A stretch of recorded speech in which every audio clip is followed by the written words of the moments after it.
ازيكم يا جماعة؟ عاملة ايه الأخبار؟ ازيك يا اسراء؟ الحمد لله كله كويسة؟ حلو كله حلو انت كله عارفة حلو. النهاردة ايه؟ ما تقوليش يوم الخميس عشان لازم هتضايق قوي. لا ما كده طلعتي أسرار التسجيل. يعني احنا بنسجل يوم الخميس انتوا عارفين يا جماعة ان النهاردة مش اوكي عارفة افاجئك ولا انت عارفة ولا ايه؟ ايه قوليلي. النهاردة اخر حلقة في الموسم. ايوه صح ده حزينة حقيقي. ولا مش حاسة انك حزينة؟ لا والله لا، أنا بحب قعدتنا كده كده. فاحنا هنكملها بس بره بره فهنكملها يعني. هو أعتقد انتوا اللي هتبقوا حزنة يعني. انتوا يعني اللي الناس هتزعلوا؟ هم اللي ما هيزعلوا تزعلوش يا شوية. جماعة، بس احنا احنا قعدتنا راجعين كده كده قريب. من غير كاميرات ومايكات وبراحتنا صح بقى.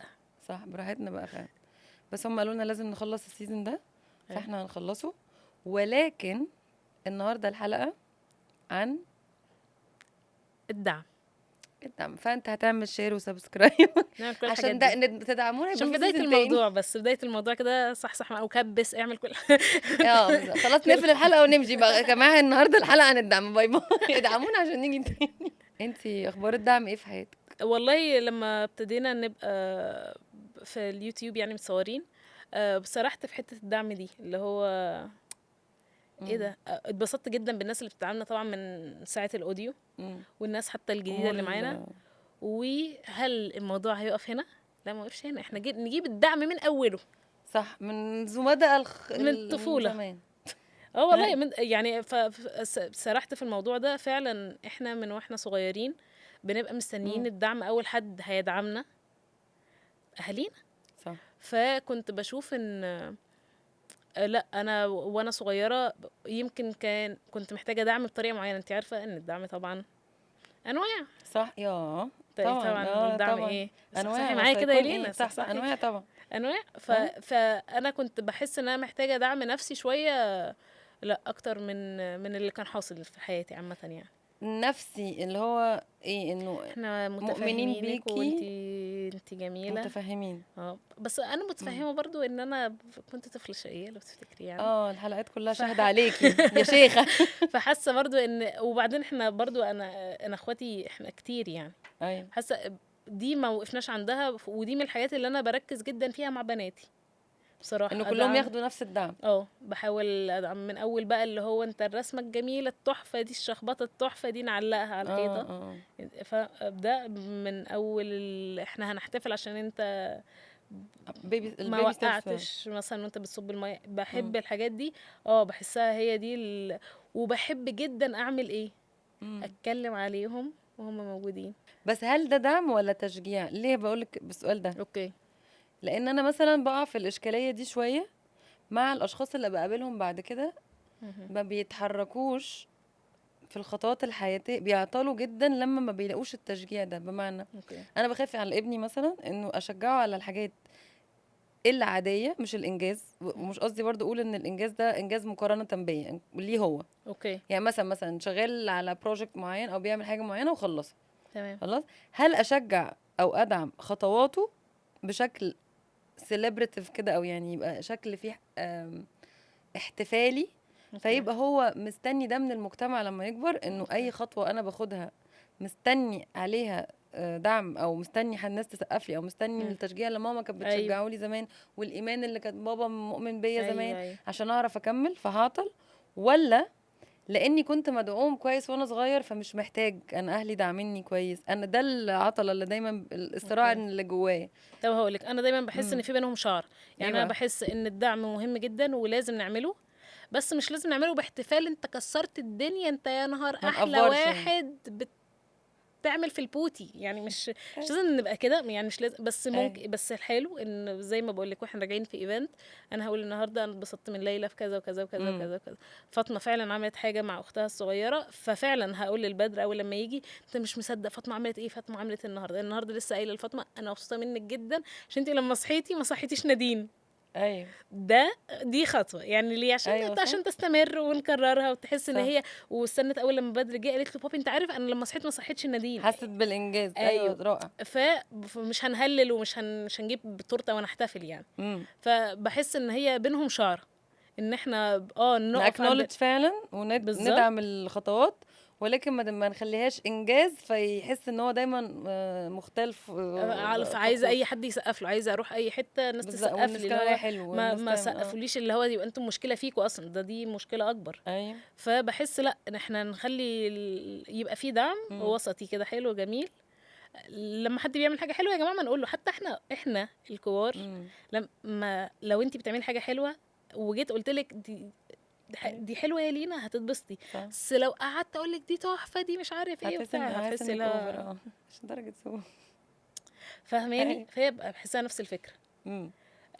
صح. بس طب هل يعني انا عشان برضو نرجع للحته بتاعه الدعم، انا مثلا بحب ادعم قوي الدعم المعين اللي في الفشل، اوكي. يعني او في الداون فيز. بحس ان ده معرفش، بس ممكن ما يبقاش ده الدعم الوحيد اللي الناس مستنياه او مم. ولادي مستنيينه، مم. بس انا بحب قوي الدعم وانا داون. اوكي. يعني حد مؤمن بيا وانا مش كويس، حد أوكي. مستحملني وانا مش كويسه اوكي. وانا مش قادره. ايوه. الدعم ده اللي هو انت مستحملني، انت متفهم الفيز اللي انا فيها، ومؤمن ان انا هطلع منها، مؤمن ان الفشل اللي انا فيه دلوقتي ده مش اخر حاجه، انه أوكي. لسه في قدام، انه دي محاوله. ايوه. فالايمان بالشخص اللي هو، او حتى لو مثلا يعني انا كنت من كام يوم في مسرحيه لاحد اصدقائنا اوكي. صحابنا يعني مم. بيعملوا مسرحيه. المسرحيه ما كانتش احسن حاجه، اوكي. بس هم كانوا كويسين. اوكي. فانا كنت ما بين انه انا لو قلت رايي الحقيقي ممكن احبطهم، لانه هم دي لسه اول حاجه بيعملوها ولسه في طريق حاجه عايزين يعملوها وكده.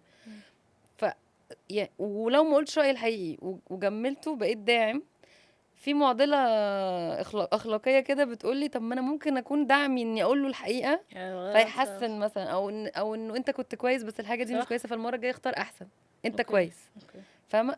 المعضله الاخلاقيه دي بتخليني شويه اوزن الدعم، اللي هو هل الدعم انك تيجي تقول لي لينا انت مثلا لابسه حلو النهارده، بس لو غيرتي الاشارب ده ممكن تبقى احلى وانت بجد ده رايك، اوكي. ولا انت كده بتنظري عليا؟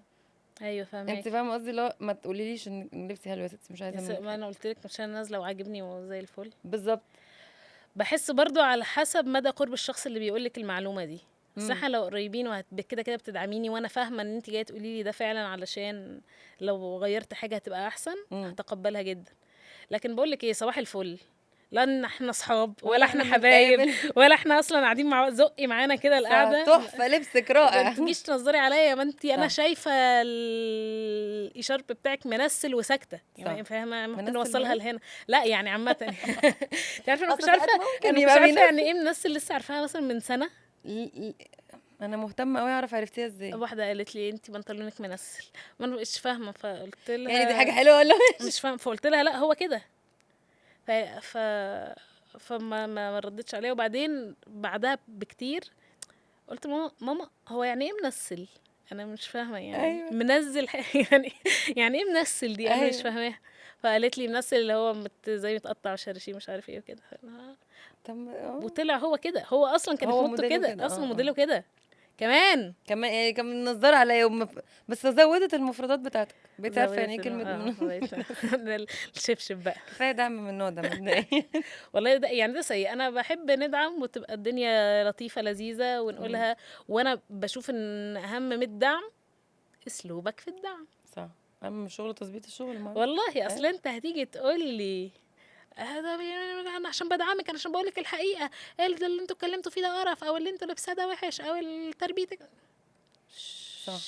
مش عايز ده مش نوع الدعم اللي احنا عايزينه. لا ايوه. فليه؟ صح. يعني قول لي بطريقه كويسه عشان حتى اعرف اتقبلها منك، اصل من غير كده مش هتقبلها منك. يعني في نوع من الدعم بسميه الدعم الصامت. اوكي. اللي هو انت في الحفره بتاعتك، فانا هاجي اقعد جنبك في الحفره. اوكي. لحد ما تطلعي بقى، نطلع، مش لازم تحكي لي، مش لازم نتكلم. انا بعمل لازم اقول لك يا اسراء انت ما تروحي الدكتور نفساني، يا اسراء ايه رايك نطلع الساحل، طب ايه رايك نجري في الساحل، يعني فاهمه؟ انا هقعد جنبك بس عادي. انت عايزه تعمل ايه؟ نقعد ساكتين. عايزانا نفتح في الموضوع وتحكي لي، افتحي في الموضوع واحكي لي.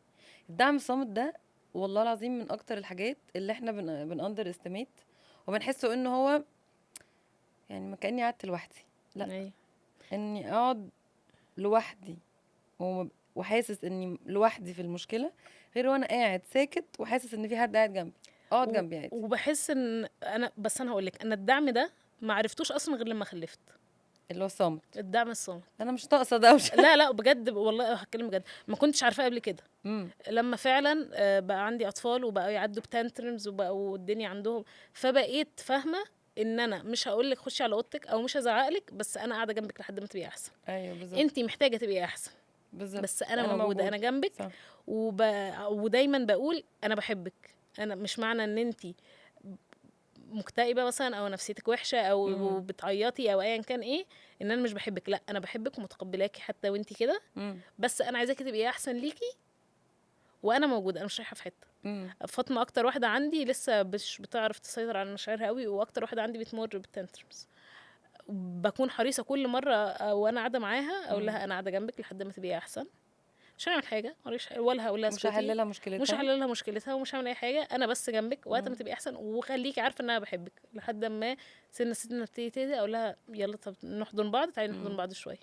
تخيل بقى لو ده حصل، نفس الموديل ده حصل معاكي في الشغل. اوكي. لو مديرك عايزك تبقي احسن فقالك انا ممكن اديكي تولز تبقي احسن وممكن ما اقولها لكيش، بس انا موجود، انا داعم، انا I have your back. لو اهلك عملوا معاكي كده، لو جوزك عمل معاكي كده، أيوة. انه انا موجود، مش لازم اديكي حلول ومش لازم تاخدي الحلول لو عندي، بس انا موجود. أيوة. يعني انا مش همشي في حته، انا مش يعني دعمي ليكي اذ ان انا موجود. أوكي. لحد ما تبقي كويسه، لحد ما انت تلاقي زي ما انت بتقولي كده، لحد ما انت تبقي كويسه. أيوة. بطريقتك بوقتك بالظبط. فانت محتاجه تشتغلي على نفسك. لا بحس ده احلى حاجه في الدنيا. انا بشوف ان بدر ربنا رزقني بيه بيعمل ده. وده خلاني افتح حاجات كتير جدا كانت عندي باخدها كرد فعل علشان ما لقيتش السبورت اللي انا محتاجاه مثلا قبل كده. يعني انا كتير بدر، انا بشوف بدر اكتر حد داعم ليا من بعد الجواز. يعني بجد بيبقى عاوز يدعمني، والدعم اللي هو انت محتاجه ايه، دعم مادي دعم معنوي ماشي، عايزه نوع الدعم اللي انت عايزاه انا كده كده موجود يعني. فبحسه هو اكتر واحد ده لمس عندي بقى لما بقى موجود.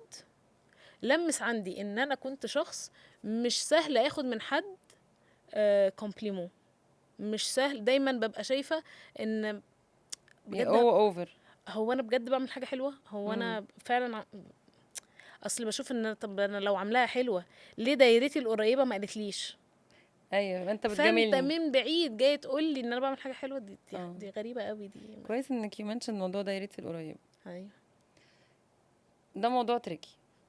ليه؟ لانه انت دايرتك القريبه بحس يعني انا بحس كده بيحصل معايا، دايرتي القريبه ما بتدعمش، مش عشان هي غير داعمه، مفيش مجال عارفه اللي هو ايه، مفيش بين الخيرين حساب، عارفه الاستاذ. ايوه يعني هقعد طول النهار اقول لك ايه الحلاوه دي، ايه انت حلوه، انت شايفه ان انت حلوه، انا همشي بالظبط. انت شاطره، انت جميله، انت كده شاطره، دي خلاص متفقين عليها. لا انا كل يوم اقول لك بحبك سمعها لي لحنها لي شاطره بالظبط. فاهمه اللي هو ما احنا اصحاب يعني. انا كل يوم الصبح اقول لك قد ايه انت شاطره، قد ايه انت مثلا ام كويسه. ما انا عارف وانت عارفه والناس عارفه، طالما انا ما قلتلكيش ان انت ام وحشه يبقى انت بالتبعيه افهمي لوحدك انك ام كويسه. فاهمه قصدي؟ اوكي فاهمك. فانه مش دايما بيبقى انه الدايره القريبه عارفه تدعم او مش يعني مش مركزه ايه شكل الدعم. فاهمه قصدي؟ فاهمك. يعني ساعات كتير بتحسي انه اوقات كتير بتحسي ان هو انا قلت يعني لواحده صاحبتي مثلا انها شاطره، يعني كل ما تعمل حاجه بقول لها برافو، خلاص بقى يعني ما جاتش على الحاجه دي، يعني اكيد فاهمه هو شغلانه، مش كل ما هتنزل بوست اعملها لايك. فاهمه قصدي؟ ماشي. ممكن اقول لك حاجه بس هتعصب بقى عشان انت هتتعصبي. انا هتعصب حالا. ايوه ما بس ما احنا بنشوفكم بتدعموا ناس تانية، معلش. ما انت لو مش عارف هقول مش عارف. ايوه لكن ان انت مش عارف النوع ده من الدعم يا حرام، مش كل مره هقول لك ما انت عارفه. وتلاقي حد تفه الله تحفه عظيم، ايه ده، ايه التفه الحلوه دي، يا نهاري عليك. احلى تفه في العالم، ما بتلزقش. هنقعد بقى بجد ما عملش من غير صوت والله. انت كنت كلمتيني عن قبل كده فيديو لصديقنا علاء ياسين، كان ايوه قال ده على حقيقي. موضوع انا الدعم. بحب بصراحه فيديوهات علاء ياسين، شوت امتى علاء ياسين كده بندعم؟ كده كده شوت كده اوت كده دايما، بصراحه علاء يعني. ياسين خطير. بيقول لك ان انت لو بتدعم حد عشان هو وراك بكتير جدا، فده مش دعم، ده شفقه. ده كان حقيقي. يا رب ما كنتش بوصلك الفيديو، انا كنت بقوله صح. ولو بتدعم حد عشان هو بعيد عنك، سابقك بكتير جدا وانت عاوز تبقى زيه، ده برضو مش دعم، ده ده انت عايز تبقى تملق زيه يعني. بالظبط، تملك. فبحس ان لا، انا بقى بشوف الناس اللي بتدعم بجد، الحته بقى اللي اتعصبت فيها دي. انت انت ككرسي، يا حرام جيت قلت لي انا ما بعرفش ادعم، بس انا شايفاك بتدعم السبت، بتدعمه، ده ما عملش حاجه، هو واقف، هو حرفيا عامل كده، ايه الجمال ده، ايه الحلاوه دي، إيه؟ فاللي هو بجد انا هنا انا اهو. وبعمل حاجه، ايوه وانا والسبت اهم، يعني مش فاهمه. ايوه. فايه ف دي اكتر حاجه بتضايقني في قصه الدعم من الدوائر، ايا كان بقى دايره صحاب، دايره اهل، دايره مش عارف ايه، ان دايما عندنا حد بندعمه علشان المصالح بتتصالح، ولا عشان عاجبني. اصل برضو ساعات خدي بالك دي برضو بتحصل بالذات في السوشيال ميديا. يعني انا مثلا مع صحابي سيئه جدا في الدعم اللي بالشكل اللي هو المعين ده، بس انا بحس انه من واجبه عليا ادعمه لما تكون حاجه فعلا عجباني، مش ادعمه يعني اقول له انها عجباني لما تكون فعلا عجباني. لا مش لازم لا ادعمه باي استني بس، ديفولت. استني عشان لا، مش انت بتقولي لي بيبقى بيعمل كده عشان حاجه فعلا عجباه، لا هو مش بيعمل كده عشان حاجه عجباه. انت بتتكلمي عن مصالح. ايوه انا مش هو مش هو بجد، هو حرفيا الشخص اللي انت بتدعمه ما عملش حاجه، مش ما حاجه عملش تتعجب بيها، ومش حاجه، ما عملش حاجه، ما عملش، بقول تف ده ما عملش حاجه اصلا. ايوه لا تذكر خالص، ما فيش اصلا، بس احنا بنقعد ندور كده على حاجه عشان نقول له نقول ايه، له برافو، ايه الشطاره دي، ايه يا واد الحلاوه دي، عشان لما ينجح يبقى احنا قلنا له برافو. علشان لا، علشان ايا كان بقى المصالح، او ان انت الشخص المفضل في حته معينه، ايوه او انت انا لابس نظاره معينه شايفك انت جميل لكن شايف اللي جنبك وحش. لكن هل ده يخص المحتوى اللي هو عامله، ايا كان بقى في حياته، ايا كان الافورت اللي عامله؟ لا طبعا. بتحسي ده؟ انا بحس ده قوي في الشغل. اوكي. الناس اللي بتاخد دعم بجد، لو مثلا ترقيه بتاخد برافو، اللذيذه بقى اللي صح، صحاب الناس. ايوه ده، برافو عليك يا لينا، ده بقى اللي صحاب بيعصبني، اهو الناس ده مش بالظبط اللي عامل الشغل، اللي انا اللي بقول عليه، مش اللي عامل الشغل. ايوه مش اللي مشغل الشغل. المصالح بتتصالح، اي والله ايوه بجد. صح. انا ادعم حلو، فانت شاطر وبتدعم اهو. ايوه بس طب ما ايه تدعم الشخص اللي عامل الحاجه، اللي عامل بقى. صح. فدي اسوأ حاجه بتضايقني في اشباه الداعمين، سميتهم كده خلاص، سميتيهم اشباه الداعمين، برافو حلو، سميتهم. اشباه الداعمين. طب انت عارفه ان انا في شغلي، بما ان انا شغلي ليه علاقه شويه بالتعليم، اوكي. اكتشفت ان الدعم اللي بتديه للطالب او المتعلم ده من 99% من يعني مقومات نجاحه. اوكي. انه بس ان انت تصمميه مثلا كورس، ولا تعملي له تجربه تعليميه معينه فيها ستيكرز وبادجات وبرافو، احسن واحد بيرفع ايده واشطر أيوة. واحده. كان في فيديو مدرسه لذيذه قوي، مش عارفه لو بتتفرج علينا ولا لا، بس هي لذيذه قوي قوي قوي قوي قوي على السوشيال ميديا. اوكي. بتحط الكونتنت بتاعها، هي مدرسه علوم، اوكي. ساينس، وبتحط الكونتنت بتاعها مع طلابها في الفصل.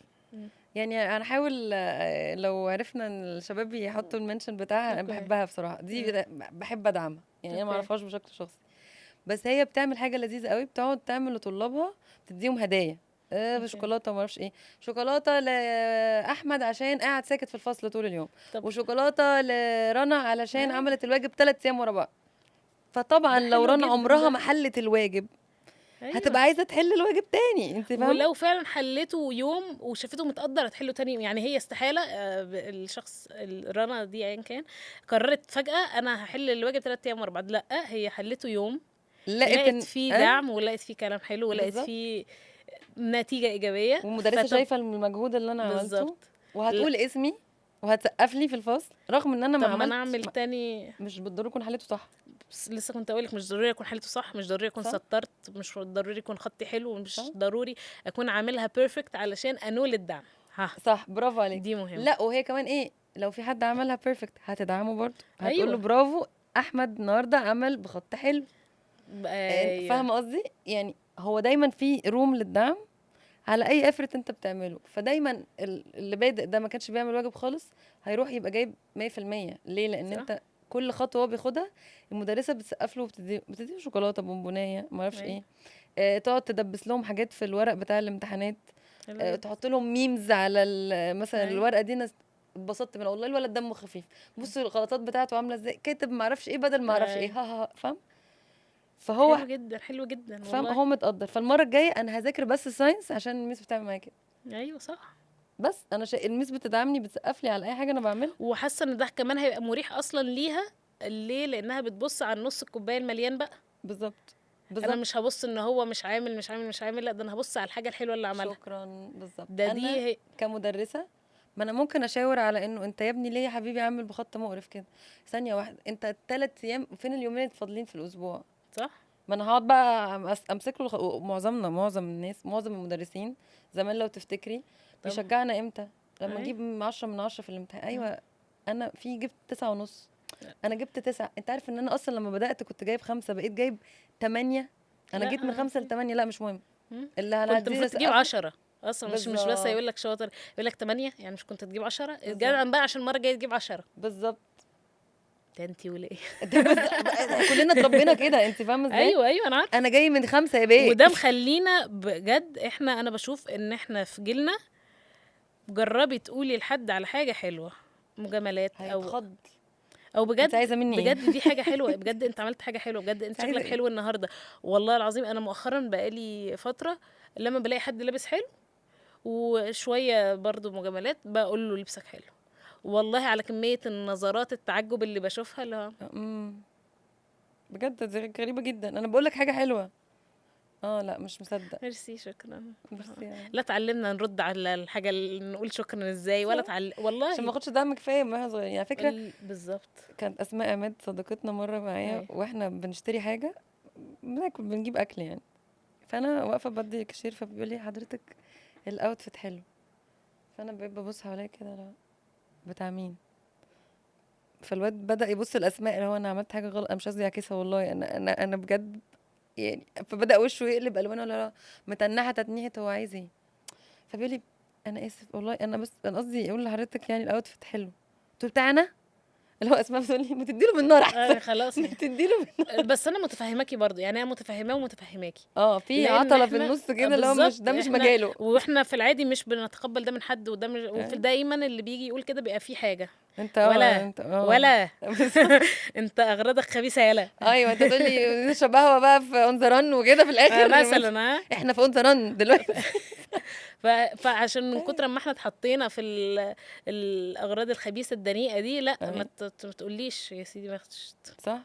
انا كتير ببقى راكبه مع اوبر عايزه، هدفي في الحياه بسيط جدا، وانا نازله اقول له يومك حلو بس خلاص. ولا اقدر ولا فكري كده ايوه تقولي صح ولا يعني مش عايزه، بس اقول له عارفه يومك حلو، الدعم الفهم غلط ربنا اوقات. يوفقك يعني مش عايزه الا بقى ست مسنه، ربنا يوفقك يا ابني عشان انا عايزه اتمرد له عشان والله انا قد والدتك وبقول لك والله عشان يتقبلها، غير كده اللي هو ايه ده.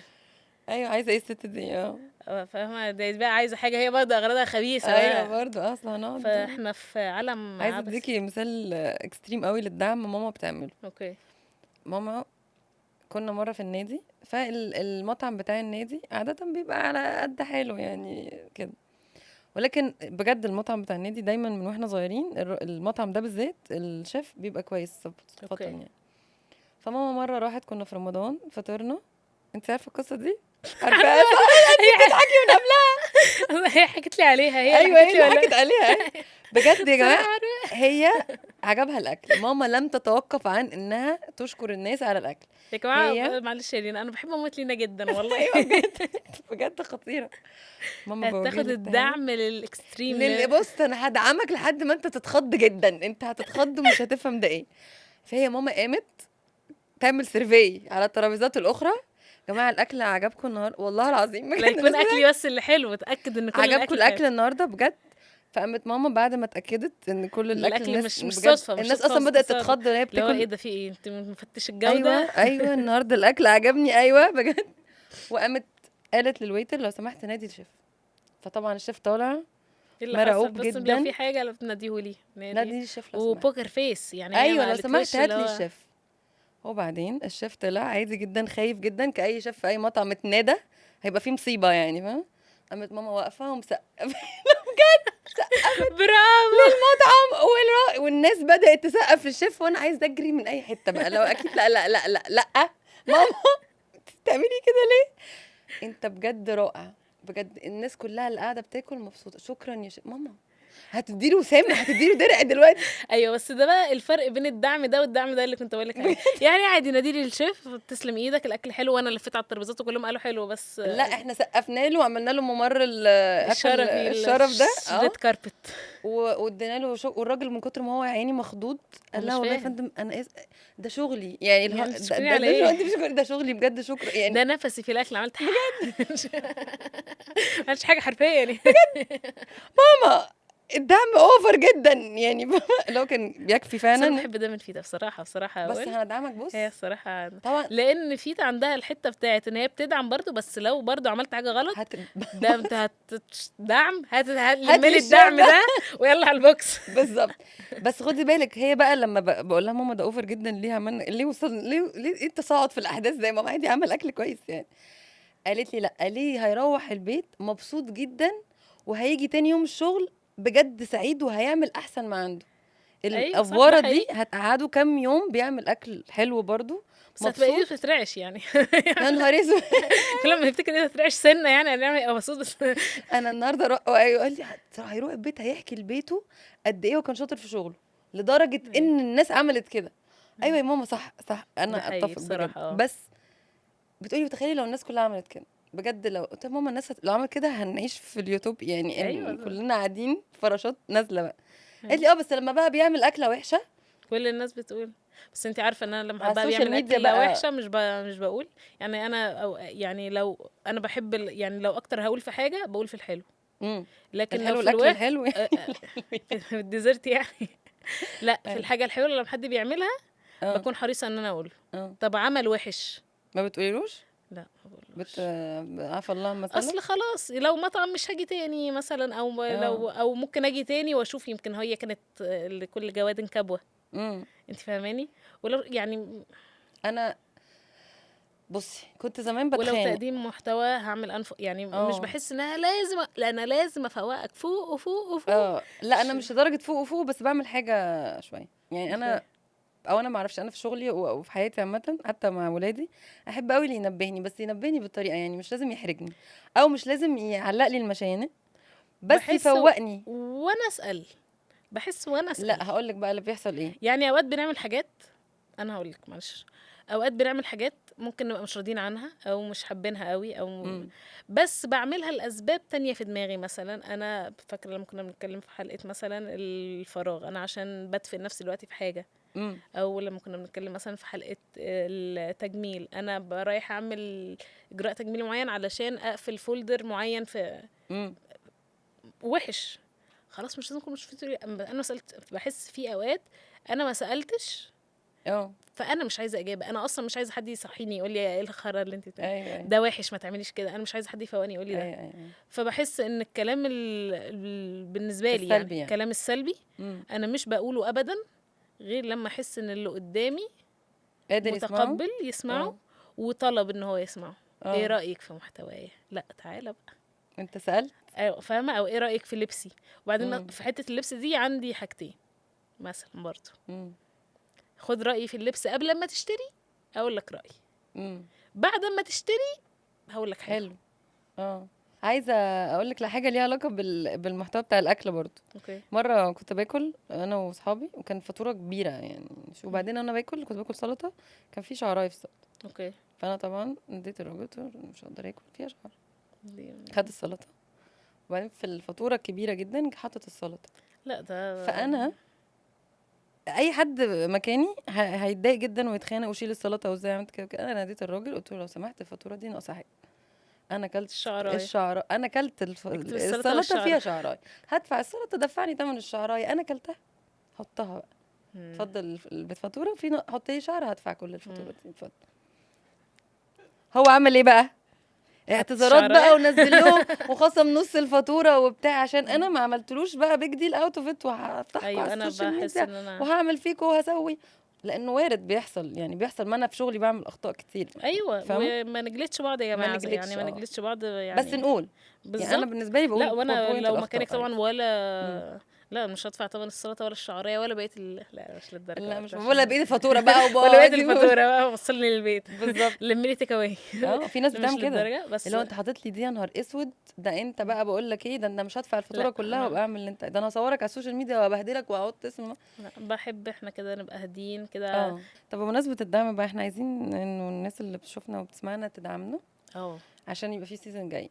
فواحده من حاجات طرق الدعم ان انتوا تساعدونا في اختيار ده الحلقات. الحلقات. ايوه مش معقول هنقعد احنا اللي نفكر بقى، ده يعني خلاص عملنا سيزون بنفكر في اسماء حلقات وانواع اوكي. حلقات وتوبكس نتكلم. انتوا ساعدونا. ده حقيقي وبصراحه قولوا لنا. وبعدين حاسه ان في توبكس كتير قوي محتاجين نتكلم فيها. ايوه. وحاسه في حاجات اتكلمنا فيها في الاوديو، لا انا عايزه نتكلم فيها بقى ايه مثلا؟ هنا ونقعد. فاكره انا حاجات بحب حرس الحدود قوي، بحب حرس الحدود المفضله ليا. تحبي لا حرس والله الحدود؟ كلهم بحب حرس الحدود، وبحب مصلحه الحب الشرعي طبعا. ايوه. وبحب ايه تاني؟ مدرسه الحب اللغات. للغات والخوف للغات. ايوه. دول كنا بنتكلم فيهم عن لغات الحب ايوه ولغات لغات الخوف. الخوف. ايوه. ايو دي كانت لذيذه قوي. حاسه كلهم. حرس وكل الحدود الطرق كنا تؤدي الى تروما برضو كانت كل. عظيمه. انا ممكن اقول لغات الخوف فلايت فايت. وفريز وفايت. ايوه. فايت اللي هتلاقي نفسك لو كنت خايفة او لو حصل اي حاجة خوفتك، يا هتجري يا هتهاجمي اللي قدامك هتتخنقي يا هتفريز هتثبتي مكانك. دول اكتر 3 لغات ايوه. في اكتر الخوف معروفين. رد ماما فعل. كانت لسه في حج، فبتقول لي واحد جه دخل عليهم الخيمه او كده وبيزعق ومش عارف ايه وبتاع. فبتقول لي لقيت البنت اللي معايا برغم ان هي صغيره في حجما يعني اما تتخانق معاها. قامت اتخانقت معاها وقعدت زعقت له. قالت لي عمري ما سمعت صوتها غير ساعتها، اللي هو لدرجه ان الراجل ما عرفش يعمل ايه ومشي. فقلت لها هو انت عارفه ان دي من لغات الخوف؟ هي كانت خايفه، هي راحت قلت لها هي اصلا بتهاجمه وركبتها بتخبط في بعض. أيوة. ماما بتكون العكس تماما. ماما بتفريز طبعا. وانا شويه بتفريز وتقعد تعيط في الاخر. فهي لو كانت التانية ما عملتش كده ما كان مش هيعرفوا يعملوا حاجه. لغات الحب بقى الحاجات بقى اللي هو انه اقول لك كلام حلو، اسمعي كلام لذيذ، او اعمل لك اكت اوف سيرفيس او كده، اللي هو يعني لغات الحب في المطلق. وكان في حلقه كنت بحبها قوي، كانت عن، افتكر دلوقتي حالا عن ايه اللي انا كنت بقول لك عليها قبل الهوا. كانت عن ايه؟ الهروب. ايوه كان الهروب الاضطرابي. ايوه الهروب الاضطرابي، الحاجات اللي بنهرب بيها من الضغوطات والدنيا. احنا اتكلمنا شويه في الفراغ عنها شويه حاجات، بس دي كانت حلقه عميقه عن الموضوع ده. يعني الحلقات فيها حاجات. حلقاتنا اتكلمنا كتير برضه يا لينا، خدي بالك يعني. احنا والله رغايين قوي بس بجد. بصراحه انا بحب كلامنا، وبحب ان احنا بنقول حاجات لذيذه وفي نفس الوقت بنقول حاجات مهمه. وكلها تجارب حياتيه بالنسبه لي يعني. وفي حاجات عرفتها من الامومه، وفي حاجات عرفتها من الجواز، وفي حاجات عرفتها منك انا هنا في القعده استغربت جدا بس عرفتها يعني. والله في حاجات عرفتها بحكم الخبره يعني. حته الحدود دي ما كنتش بقى فاهمه يعني. وانا اسراء اللي عندها 20 سنه مش فاهمه ايه ده، لازم احط حدود ما يعني مش للدرجه يعني. لا دلوقتي بقيت عارفه ان الحدود دي بتحميني انا اول حد اصلا. صح. وبتحمي علاقتنا اصلا، غير كده مش هتستمر. صح. فدي من الحاجات اللي كنت بحبها جدا جدا جدا يعني. ايوه انا كمان. وبحب قعدتنا، وعايزين نقعد تاني في السيزون الجاي. استنونا، واحنا هنستناكم تقولوا لنا ايه الحلقات اللي سمعتوها في الاوديو ونفسكم تعملها تاني فيديو، او يعني نرجعها تاني للفيديو نتكلم فيها. وايه الحلقات اللي احنا ما اتكلمش، يعني ايه المواضيع ما اتكلمناش فيها خالص خالص خالص وعايزين نتكلم فيها. صح. شكرا يا اسراء حبيبتي. كان سيزون جميل قوي. والله اتبسطت جدا. باي باي. باي باي باي.